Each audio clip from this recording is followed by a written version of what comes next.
I'm Jamie O'Kane, CPA, Small Business Advanced Tax Planning and Compliance Extraordinaire, and this is the Abundant Beans Podcast, the podcast that takes my love for learning what makes people tick while digging into the good, bad, and ugly of small business ownership.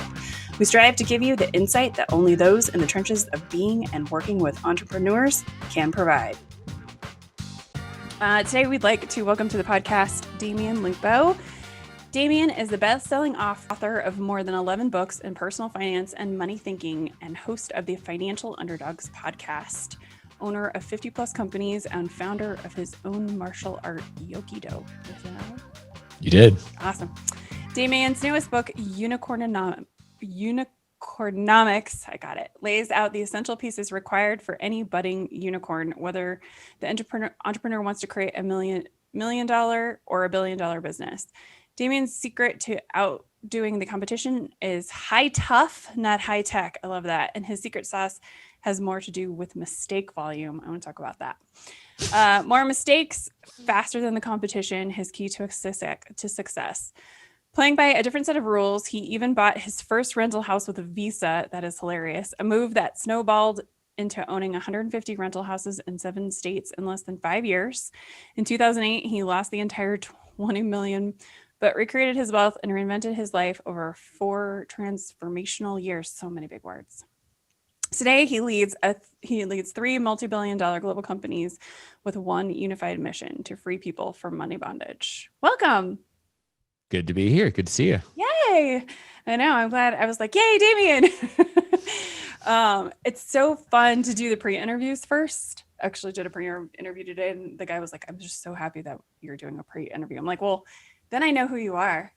Like, your face is familiar. So welcome. Not this foreign alien that shows up on the show. Who are you? What are you doing? Every once in a while, though, I'll do like a pre-interview, and then like 6 months later, they end up on my calendar, and I'm like, who is this person? And they show up, and I'm like, oh, yeah, I know that person. We have kittens over here. What are you doing? She's a goofball.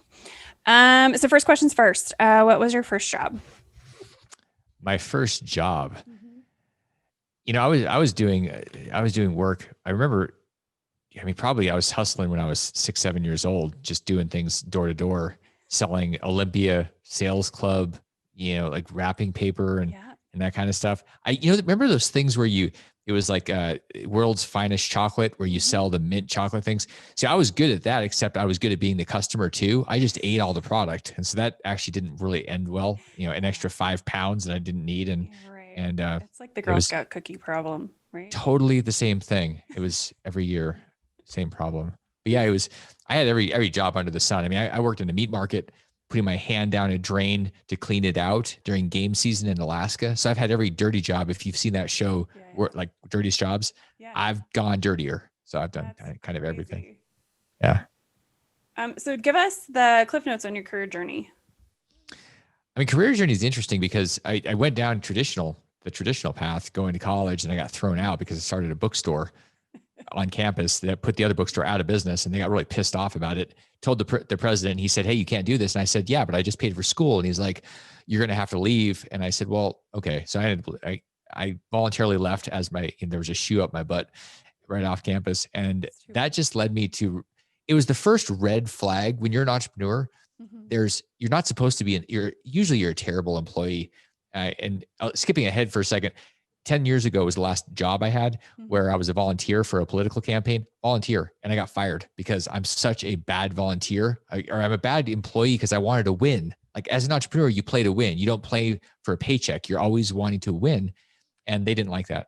So in between those times, I started a lot of companies. And that the thing that I talk about a lot, and I think is important, is this mistake mentality. As an entrepreneur, you have to embrace the mistakes and live for them. Like, I'm going to learn something today because I'm going to screw something up. It's just, you don't want to take the torpedo below the waterline unless you want to lose $20 million. And that's its own experience. Right. So there's a lot meshed in the middle of that. But the journey is really about not being on a merry-go-round playing Groundhog Day. It's about continuing to grow from the experiences, starting things, failing them, learning from them, using that as a stepping stone. And that's what led to Unicornomics and the current ventures. It was just being willing to fail a lot and not worrying about the judgment.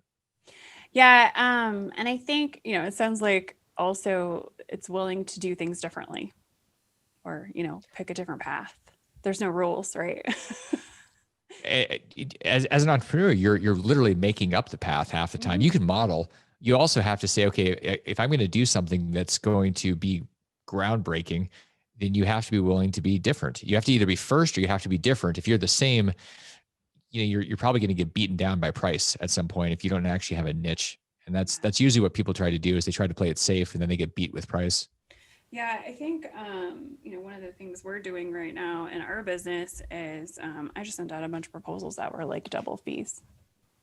And it's not significant, but it's really kind of double fees because I haven't raised fees in a little bit. And I was like, I'm going to lose people. And that's okay. Like we're going to lose who we're supposed to lose in this situation. But I'm making my own rules here. And I try to model what I want my clients to do. So I'm going to do the same thing I would tell them to do, which is you're way underpriced. Let's raise them. It might hurt a little bit. Well, here's one of the things that I noticed about that, because I think I totally agree with you. If you tend to say, well, I need to be cheaper, you don't actually have the resources to deliver world-class performance, service, products, whatever. And then you end up not being able to deliver a brand promise, or your brand just sucks. And so if you want to do a great job, if you want to be distinctive and you want people to be really happy, you have to charge enough to be able to deliver. And a lot of people don't get that. And they go, oh, somebody's charging less. You know what? Do a better deal, do a better service and charge more. And people are actually going to want to be with you because they like the experience. Yeah. And that's what we do year round. Our clients are all on a monthly fee. And I also knew that the people that loved us but didn't really value us would leave. And actually I had one today that was just like, we're not able to do that. We loved being with you. Thank you. We're just not going to be able to go forward. And I'm like, totally cool. It's, I don't take any of this personally, but totally cool. But they liked us. They just didn't value us enough for that price to make sense. And that is fine. Right. And I want those people to move on. Those aren't the people we serve the best anyway. Jamie, there's a weird thing about the attachment to money that I think a lot of people have a problem with. I even notice this every once in a while where somebody asks for a refund or we have to fire somebody, and part of me still wants the money, and I laugh at myself. I'm like, there's nothing about this that you need or even want, except there's this energetic connection, this addiction to money. And when you stop staying addicted to the money and you focus on the right relationships, the money always works itself out. And it's funny, even at this point in my life, that still pops up. And then I observe myself and I laugh and I go, you're being an idiot. Well, we all have our money stuff, right? Totally. Everybody does. Totally. And as much as, this is the Abundant Beans podcast, it's a shift for me to move to abundance, but I had to run a successful business. I have to feel like whatever I'm putting out there is going to come back to me at some point or, has a really good purpose. Otherwise, what am I doing? Like if we're just pinching pennies, we're not impacting anybody. We're not impacting our vendors. We're not impacting, our clients. We're not doing any of that. So if my impact as a business owner was that I pay all my vendors quickly and full price and actually let them know when I'm out of scope and they need to give me more money, then that's my impact as a business owner. Maybe I don't have $1 million business, but I took care of my people. So I just find it's just been interesting. It's been an interesting shift for me because I grew up, thrifting and, things like that. And then I watched my brother who's like very penny pincher, like they're going to be retiring in like 10 years. And I'm like, no, I like to spend money. Like I feel like someday, I'd rather live a good life now. The truth is, it's not an either or situation. Not. And really people, I think people are thinking because they're told garbage that you have to either do one or the other. You live now or you live later. And the truth is, if you serve more, you can live the whole time. And if you serve better, and I find that fascinating. And that we think that these things are true, and they're only true because we believe they're true. And you made a comment about how spending money to get money back, or to, if we do things with the expectation that we're going to have something come back and we force the timetable, that's where there's a lot of frustration. Yeah. And if you in fact go out and serve people and stop expecting something, you just trust it. There's a difference between expectation and trust, where you deliver and you're not looking at somebody going, okay, you're going to send me money. You're going to do it in a month or a year. If you do that, the energy's bad, right? It's terrible. Like it may not be that person that actually comes back to you. There's a different energy spiritually around delivering and serving. And it's funny when you really get that, the abundance happens and you go, amazing, but you actually expect it because you trusted first. Yeah. And I think, it takes a while too. Totally takes I think time. that's part of it too, is that I made the decision really early to just, I'm going to pay my vendors. I want people to happily pay me. I'm going to happily pay people. Like I'm going to get golden rule, right? And I was like, we'll just see how this goes. And I had been an employee for many, many, many years before that. And it takes a while to build up that, I don't even know what it is, karma. I don't even know. But yeah, I have no expectation of it. I just know that eventually something positive is going to happen because of that interaction or of that positive, abundant thinking. This is a really important point, and you may have said it before in the past, but just to really hammer on this, paying people when they do things for you and paying them well and paying them fast. And it's fascinating that people get frustrated. They try to use vendors as like credit lines. Oh, I'll pay this person because it's not due for 30, but then I'll stretch it another 30. You're basically stretching them and putting pressure on them. And then you want somebody to pay you on time. But here's the thing: if you actually pay people and you're willingly and graciously and happily paying them, then you have a different energy. You have an expectancy. Your energy is like, of course you're going to pay me right now because I did this work. And people are like, of course I would, because it's normal. They're not fighting a lack of integrity. You're actually being in integrity. And that's a huge part of how people experience you, is what your integrity is. Yeah. And it's interesting. So with the price raising, it's just like, we'll just see what happens. Like I sent that stuff out into the ether and I'm like, that which will need to leave will leave, and that which needs to stay will stay, and we'll see what happens. I do this every once in a while. It's kind of like a little bit of a purge too, to just kind of get our, the clients that really shouldn't be hanging on, kind of to let them go, because that's better for them too. Do you, I mean, as whoever wants to be with a vendor, whoever wants to have somebody where you're not really a good fit, nobody actually wants to be in that environment on either side. So you're actually doing good for everybody. It's always interesting to me how many people, and we'll actually get to some questions here in a minute, but how many people actually stick with their, like, usually it's their trusted advisors, their financial advisors, their accounting people or whatever, when it's really just not a good fit, or they're really not delivering what they want or what they need, but it's just, I don't even know, a comfortable relationship maybe, or not even that. It's just they deal with it because it's just easier than trying to find somebody else. I think it's like with most things, people do legacy.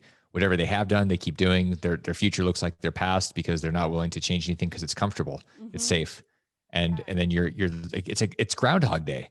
So if you want Groundhog Day, that is a great plan. Yeah. Continue on that. I don't want that, but I'm unemployable at this point. So, we got to make this thing work. Mm-hmm. All right. So let's see. So let's talk about your learned mistakes and successes in your career journey. Give me kind of like the top 3 of each. The learned experiences, the mistakes, the journey. I mean, with it, like, it's funny because for most people, they probably go, oh, this was a big one. And when I've had 50 plus companies. And so the mistakes, it's like Encyclopedia Galactica. I mean, here's one of the big ones that I've learned. And finally I got this right, but it was in the beginning for many years, I screwed this up. When you're bringing people on, like, you're never going to get to any place of super success or super wealth if it's just you. Like, unless you're LeBron James or something, and even then you're not by yourself. You have a whole team supporting you.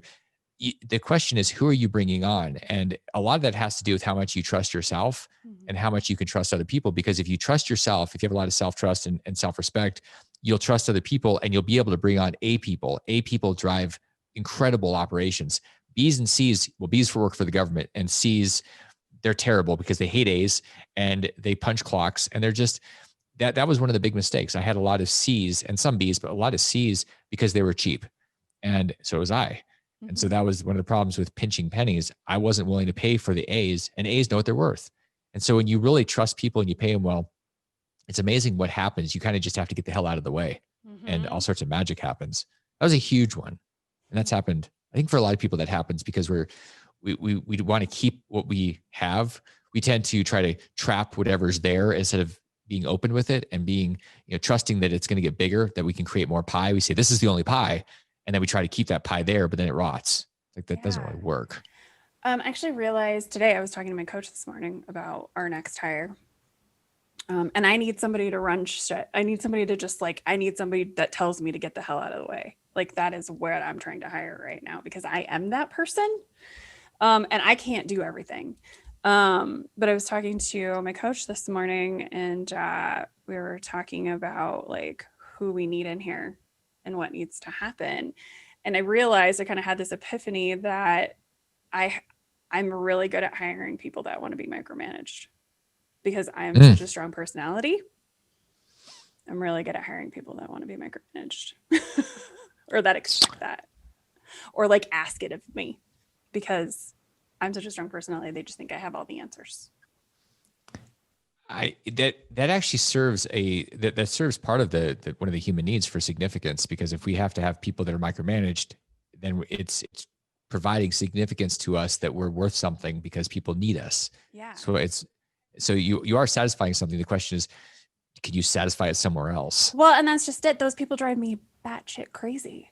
But you still got significance, and that if we ignore those, it doesn't work. Yeah, I don't understand. It just blows my mind every time. I'm what? I don't know. It's $10 off. Make a decision. I don't care. Put it somewhere. What? Well, I don't. Why do you need? I don't need to clear. You don't need to clear that with me. You'll find I had this conversation with my team recently, and during an all team call, one of the guys said, "You don't ask Damion. He trusts us to make decisions. Just go do it." And I went, "Okay, that's great. Let's just make sure we have the right people with that type of empowerment, so that you don't have people going out there and buying Ferraris with the petty cash. You have to make sure you have the right people, because if you do empower them, they will do this stuff. They will do the right thing, and they will not ask you about spending $10. But you have to make sure the right people have the right empowerment, and then you go do something else. You create vision and create the big picture." I'm surprised you have Ferrari's worth of petty cash. Yeah. Hey, you know what? Sometimes it happens when you're building a unicorn. That can happen. Or maybe it's like a 3-inch. An accountant, I'm like, that's a really high petty cash balance. Well, billion-dollar companies, they could have $1 million in petty cash, because there's a couple Teslas. I don't know if it's technically accurate. I'm just saying this is what you do when you're building. I mean, you think about building something. There has to be, if you're building a $1 billion company. One of the things you realize is that founders tend to be a little bit crazy. They're obsessed. They're super obsessed. They're into something, and they would do things like that. Well, a Ferrari is that's inventory. That would make sense to a unicorn maker. Ferrari is inventory. So funny. So let's talk about, your passion is freeing people from money bondage. What does that look like practically? What is practically? It means understanding how to get retirement money in your hands, so that it's out of Wall Street. So you literally can do things that make sense, that you're not getting raped and pillaged your entire life. I mean, our entire, so most people's liquidity, most people's net worth, real net worth, your house doesn't count. And I say that because you can't eat your house. You can eat your IRA or 401k or whatever, or your cash. And so most people, that's where their stuff is. It's in these retirement accounts. And breaking bondage means getting out of the grips of the Wolf of Wall Street. It means having control of that money, and then knowing what to do with it. And so the entire mission, and what I do and my company does, we give people the tool to get control of it, and then we give them the education so that they actually have an idea of how to run it, because otherwise they're going to be running scared. Right. They wouldn't know what to do with it. No, and when would you ever be told that? The goal is, or the idea is, hey, work for this company or work for a bunch of companies, have a bunch of money in a 401k, and then you wake up at 60 and all of a sudden you're supposed to be a great investor with a couple of $1 million. You don't have any investor skills. So that's terrifying to most people. Mm-hmm. I think people don't understand that that's what's happening on the back end, though. No. Well, no, we just go along. We play by the rules. Yeah. And then we wake up. So let's talk about what is wealth. So you define this differently.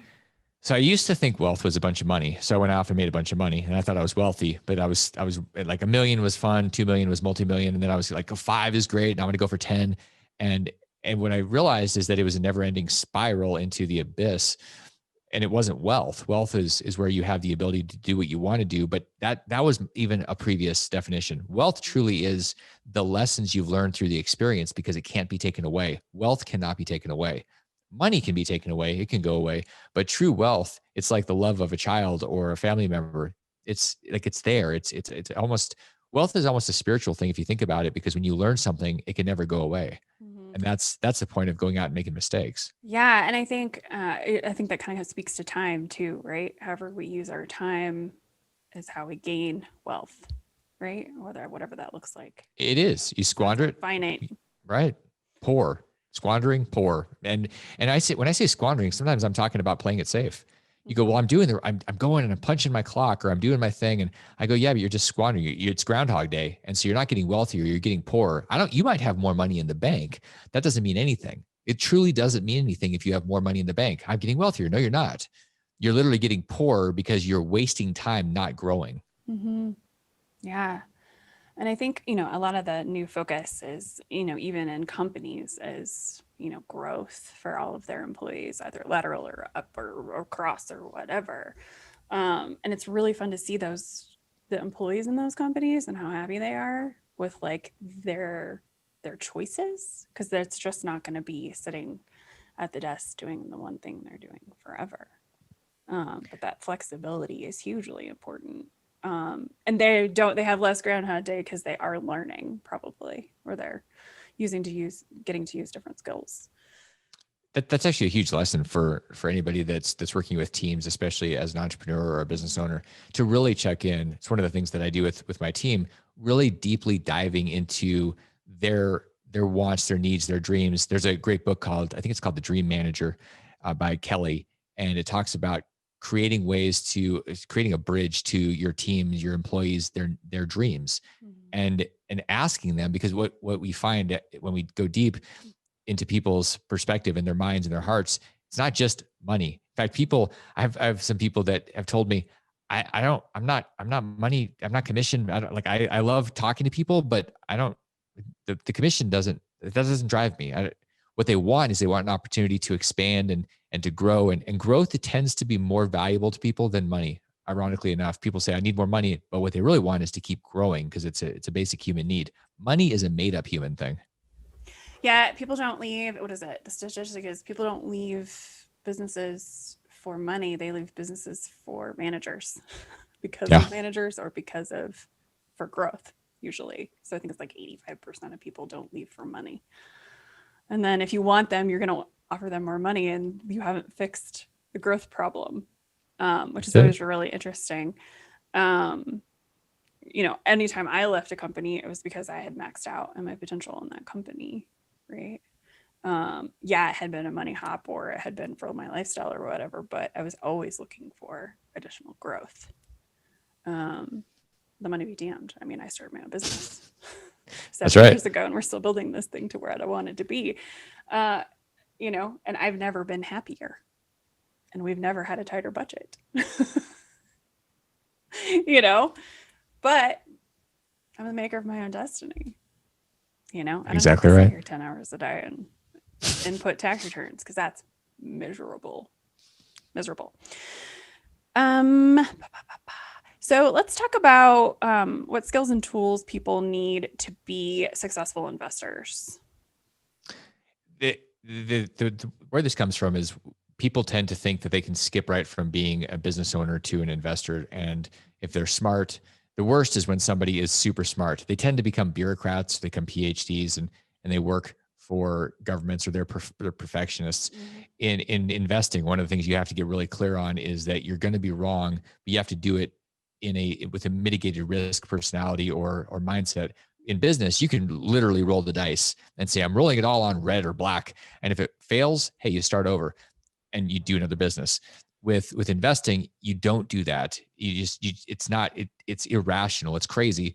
because starting over, like if you lose 50% of whatever you have, it takes 100% gain. And as an investor, you're looking at returns, and you're looking at compounding and things. And so you need to be thoughtful around position sizing, for example, where you decide, okay, I'm going to risk whatever. In my case, it's up to 5% of my liquidity for any one thing I don't control. I have rules, and people tend to not have rules. They have glands. So they feel either they're afraid or they're greedy. And that's how they invest. And they go, this is sexy. And I'm like, you're an idiot. Go skydiving if you need the juice, but stop doing it with your investments. Right. Business, it can be different, where it's more exciting. There's more relationships. There's some sizzle. It tends to need to be more methodical in investing, and not so much about the headline news or the red line that made you excited or afraid. That's where people get into trouble. They're operating from the same head, and they need to really retrain and retool their head to look at it differently. So you're saying entrepreneurs don't make really good investors usually? They tend to be the worst investors. The only ones that are worse are doctors, typically, because doctors are so smart that they think that they can. Well, they think that they know everything. It's people doctors, not the animal doctors. Right. Well, it's funny because as a doctor, you go through all this pain, and you're smart, and like not everybody can be a doctor because it takes some brains. I mean, you don't find very many dumb doctors, at least academically.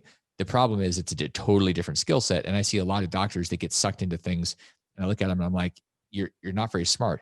Humble doctors can get very rich. Arrogant doctors get very broke. Yeah, well, humble doctors are good doctors too, though. Yeah, they tend to ask questions. That's really interesting. I actually had a couple clients that were doctors, and they were trying to tell me I didn't know how to do my job, and I was like, you can go. If you think you can do it better, by all means. Okay, bye-bye. Totally get it. Yeah, I don't have time for that. No. So let's talk about, I think we kind of talked about, kind of the big mistakes people make when they direct their own wealth. So let's talk about EQRP. That's your company, right? So What is EQRP? It's the Enhanced Qualified Retirement Plan. Okay. When we think about retirement plans, these are all just, they're more or less tax shelters in the code, and they're built there to give people an incentive, which, as you know, the entire tax code is a series of incentives to get people to do certain things that the government wants them to do. And I always laugh when somebody in the media, especially like the New York Times, says, oh, these loopholes that Jared Kushner is using called depreciation. And I go, you idiot. This is what actually gets people to go and want to risk capital and build things. But anyhow, I digress. Say the tax code is a bunch of special interests, right? But yeah, it's incentives, it's special interests, right. It's incentives, it's driving behavior. That's the idea. So with retirement accounts, there's this whole section, two primary sections, 401 and 408, that incentivize people to put money away for the future, so the government doesn't end up being the nanny, which it's getting, I guess, better or worse at, but anyway, it's getting more of. So the idea is if you take advantage of those, which the government wants you to do, then you get these tax benefits. And with an EQRP, you get the ability to have the tax benefits, so you can reduce your taxes or eliminate them altogether. And you get to control your money so that you're not just stuck in mutual funds. Because quite frankly, mutual funds are not going to get anybody rich. They're just going to take you along for a ride. You have no control. And this idea that has been propagated throughout society, that if you just put your money in and you don't drink a latte and you wait 40 years, you're going to end up with $1 million and everything's going to be good. You're going to be old and broke, because $1 million isn't going to be worth anything. And you've pinched pennies. So you have a broke spirit. In reality, if you take control and you start expanding and figuring out how to invest where you're doing something that creates value, it's really interesting. Investing in a mutual fund doesn't necessarily create much value other than for Wall Street. And so the EQRP gives people the ability to take all those 401ks and the IRAs and invest in things like real estate, in gold, in crypto, in startups, all these things, even your own business. It's a totally different game that most people haven't heard of, because Wall Street and custodians don't necessarily want to tell you that you can take your money away from their fee system. So let's talk about, I want to talk about self-directed IRAs and stuff real fast. I mean, probably everybody that's listening, not many people understand this because they probably have not seen this. I have a few clients that work in self-directed IRAs. So let's talk about self-directed IRAs, and can you explain what those are, and then just tell us what the difference is between the two? Yeah, definitely. So self-directed IRAs were basically IRAs and 401ks were all built back in the early 70s. So same time period. IRAs are they're a default. So if you think about it, most people that if you have a retirement account from an employer or a government or whatever, you get it and you leave and you say, what do I do? Typically it's rolled into an IRA. Mm-hmm. And that makes sense because it's a $10 trillion marketing system, like $10 trillion in assets, a lot of marketing. People say that's what I'm supposed to do. Mm-hmm. And so what's the difference between a self-directed IRA and an EQRP? Well, for one, if you're putting new money in, you can put $6,000 in an IRA. You can put almost 10 times that in an EQRP. So that's good. 10x is better. Mm-hmm. You can invest really how you want because you've got a checkbook. Even with a self-directed IRA, there's still a custodian. So you still have oversight. There's rules, there's friction, stuff, and it's not as much fun. But big differences. Okay, fun, fine. But do you need fun? Maybe, maybe not.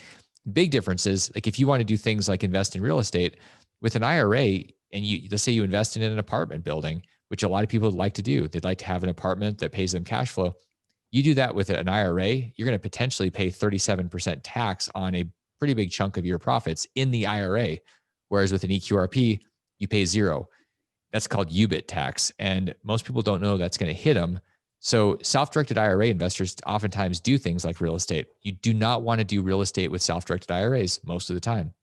That's probably the biggest one. Because you're going to be required to take require minimum distributions at some point, and then you're going to have to sell that item to get that to work in the IRA. That's also a problem. Real estate in the IRAs. Yeah, people do a ton of real estate, but I have some people in my close sphere that do, and they always are just grumbling about people in their self-directed IRAs in the real estate. Well, it also creates a lot of problems because you have a custodian that sometimes can take weeks to get anything done. You want to have something done, you submit a form, you wait, they come back and they say, we need something else. And I go, why would you do that? And they go, well, that's what I have to do. And I say, well, if you actually were in charge and you got to sign the form as the trustee of your EQRP, there is no delay, there's no friction, there's no pain. The person doing the real estate deal actually likes you because you fund on time. Like it's just a better system. That's interesting. So how does it work? So how do you get an EQRP? Is this a business? Do you do this individually? Is it very similar to signing up for a 401k?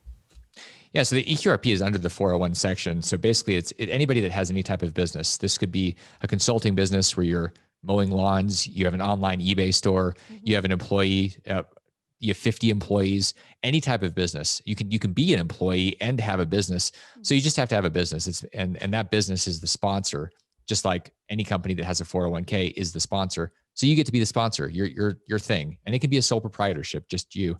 And once you have that in place, you can start contributing income or roll money in from other retirement accounts.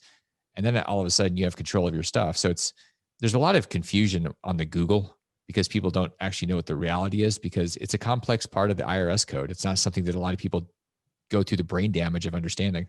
I mean, even me, just trying to do tax stuff, for that stuff, okay, what is our total deduction? Wait, how many wages? Oh, what if we have a Roth component? I'm just oh, the math. It's do you have a custodian for this?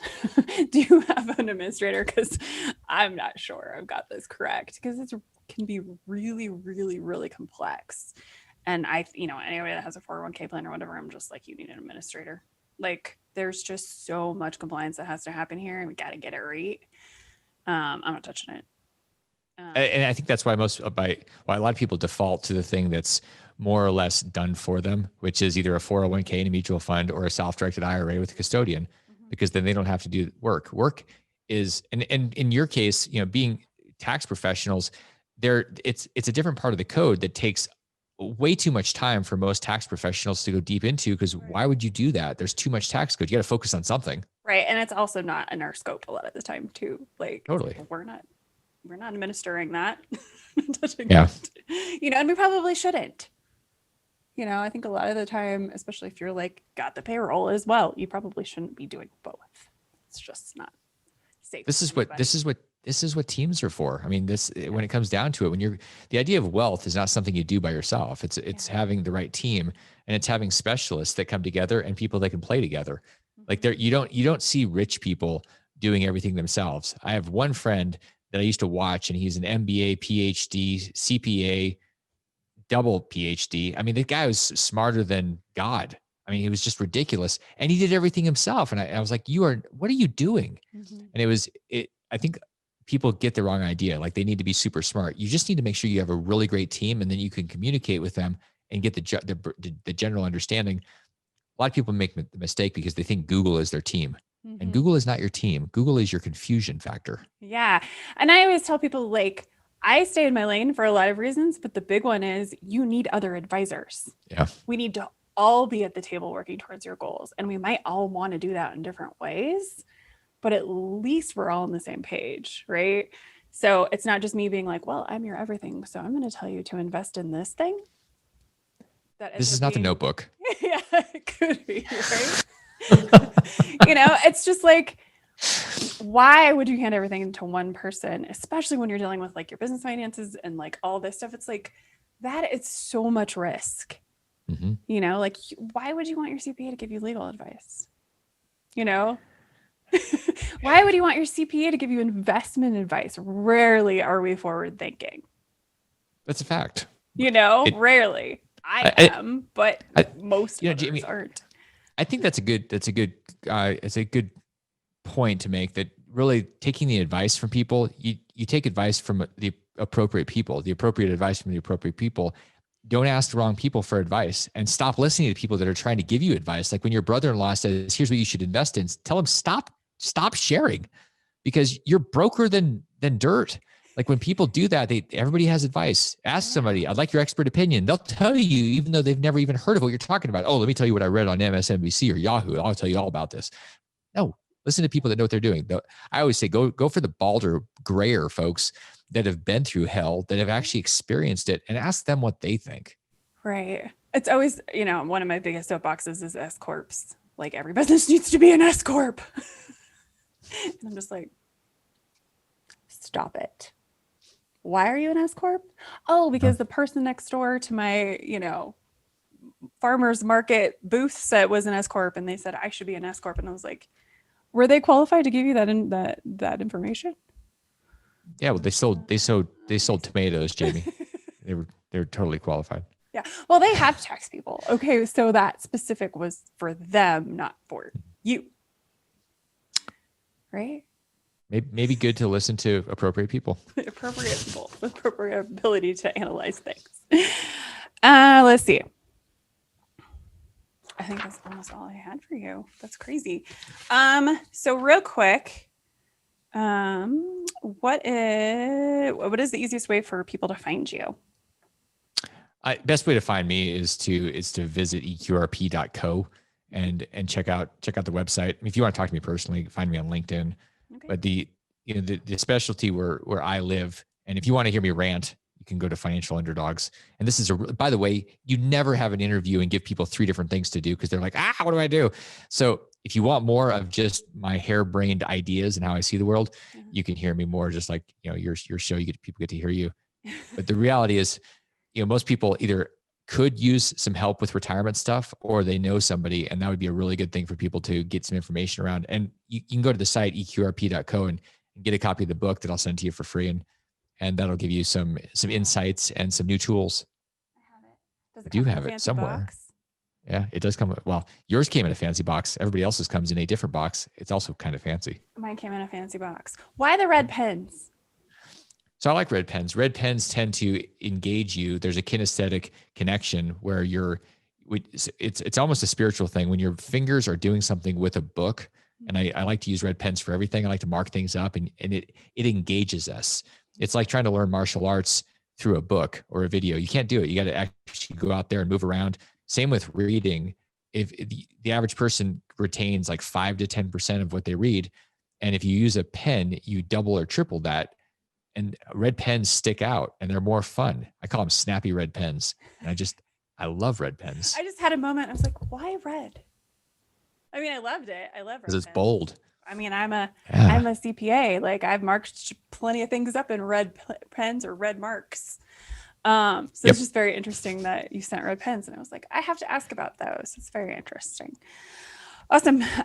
So what is, in your opinion, the one thing entrepreneurs or business owners need to do today to realize their potential in their business and personal life? I think one of the most important things people can do is look out 10 years. I think everybody should read The Price of Tomorrow and understand what's coming, because what we think is coming is based on a linear understanding of time and progress, because biologically we grow and we evolve in a linear respect. Things happen very slowly. Because of technology, everything's changing exponentially, and our brains are having a hard time getting around that. We can't even foresee what that would look like. Great companies, whether it's Netflix or Tesla, they're looking forward 10, 15, 20 years, and they're building for that. Netflix didn't build a company around DVD distribution. They knew where microprocessing technology was going, to where they knew it was coming because it's happening predictably. Mm-hmm. So they were building a company around digital delivery. They knew that they were doing that. And Blockbuster said, we're going to have more candy in the aisle, and that'll be good, and that's going to be fine. And they got destroyed. So any business, anybody, whatever you're doing, if you're a truck driver, you're going to get disrupted. Your job is going away this decade. For sure, it's going away. So seeing that and thinking about that with other people that are future thinking, that can understand exponential thinking, studied Peter Diamandis, but really looking 10 years down the road to a world that we can't even understand in today's perspective is important, because it's coming whether you prepare for it or not. Yeah. What is it saying? You underestimate how much you can do in 10 years and overestimate how much you can do in a year. Yeah, that's never been more relevant than it is now, because of the tools and the technologies that are going to give us. I mean, they're going to make most things irrelevant. I mean, accounting is going to be very different in 10 years because of automation and AI. Right. And it's everything: medicine, legal, banking. It's all shifting, and it's all going to be very, very automated. We're not going to have like we had before, where something gets disrupted and new industries create the jobs.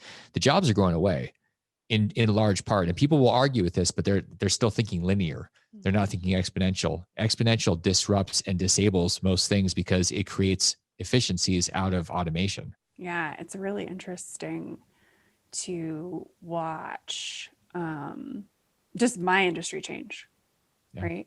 And who's the early adopters and who isn't. That's why our focus is on advisory, because pretty soon my brain is going to be the most valuable thing around here. I mean, pretty much already is, but everything else will just be automated. That's it. It'll just spit out the data I need, and I'll look at it and I'll make some changes, and I'll be like, all right, here you go. Is it right? Is it wrong? Did it get it right?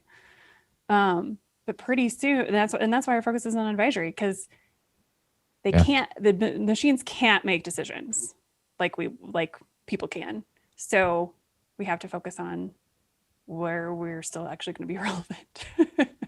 It's true. Once blockchain is like all up in here, we don't even have to do any bookkeeping anymore. I'm all about it. Yeah, prepare or you're going to get run over. That's bottom line. That's your takeaway. I love it. Prepare or you're going to get run over. Thank you so much for listening or watching.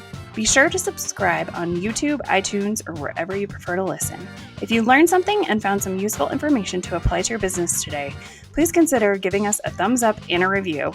Until next week, be abundant.